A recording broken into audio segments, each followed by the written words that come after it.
50 லட்சம் பரிசு, சொகுசு காரு, 70 நாள் சம்பளம், இப்படி பல லட்சத்தை அள்ளியிருக்காங்க திவ்யா கணேஷ். அந்த வகையில் பிக் பாஸ் சீசன் 9 நிகழ்ச்சியில் வைல்டு கார்டு போட்டியாளராக உள்ள வந்த திவ்யா கணேஷ் சிறப்பாக விளையாடி சீசன் 9 டைட்டில் வின் பண்ணி 50 லட்சம் ரூபாய் பரிசை தட்டி தூக்கியிருக்காங்க. அவங்களுக்கு சோசியல் மீடியாவில் பலருமே தங்களோட வாழ்த்துக்களை தெரிவித்து வந்துக்கிட்டு இருக்காங்க. அந்த வகையில் வைல்டு கார்டு போட்டியாளர்கள் உள்ள வந்ததில் இருந்து ஆட்டம் சூடு பிடிச்சிச்சு அப்படின்னு தான் சொல்லணும். வைல்டு கார்டு போட்டியாளராக பிரஜன், அவங்களோட மனைவி சாண்ட்ரா, திவ்யா கணேஷ் மற்றும் அமித் பார்கவ் அப்படின்னு சொல்லிட்டு 4 போட்டியாளர்கள் உள்ள வந்தாங்க. அவங்க உள்ள வந்ததுமே நீங்கள் என்ன விளையாட்டு விளையாடுறீங்க, உங்கள் விளையாட்டை பார்க்கவே முடியல அப்படின்னு சொல்லிட்டு பலவிதமான குற்றச்சாட்டுகளை முன் வச்சாங்க. குறிப்பாக திவ்யா கணேஷ் பார்வதிட்ட நீங்கள் ஒரு பிரபலம், அப்படி இருக்கும்போது வெளியில் எப்படி உங்களை காட்டுவாங்க அப்படிங்கிறது உங்களுக்கு தெரிய வேணாமா அப்படின்னு சொல்லிட்டு கமருதீன் பார்வதிக்கு இடையிலான நட்பு பற்றி பேசியிருந்தாங்க. இதனால திவ்யா வீட்டுக்குள்ளே வந்ததுமே 2 பேருக்கும் இடையில சண்டை வந்துருச்சு. எது எப்படி இருந்தாலும் திவ்யா தன்னோட நிலைப்பாட்டில் உறுதியாக இருந்து வீட்டில் நடக்கிற எல்லா பிரச்சனைகளுக்கும் குரல் கொடுத்தாங்க.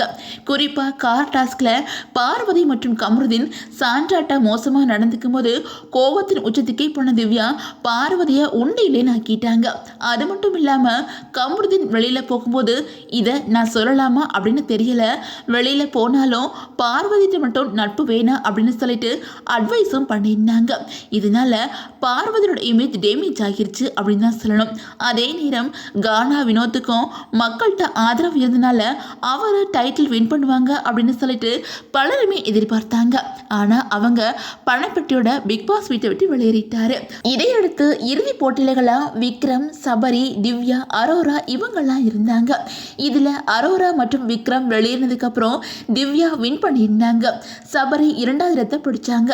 இதில் வின் பண்ண திவ்யாவுக்கு 50 லட்சம் ரூபாயும் சுமார் 19 லட்சம் ரூபாய் மதிப்புள்ள மாருதி சுசுகி விக்டோரி சொகுசு கார் பரிசா கொடுத்துருக்காங்க. இந்த வீட்டில் திவ்யா 77 நாட்கள் இருந்திருக்கிறாங்க.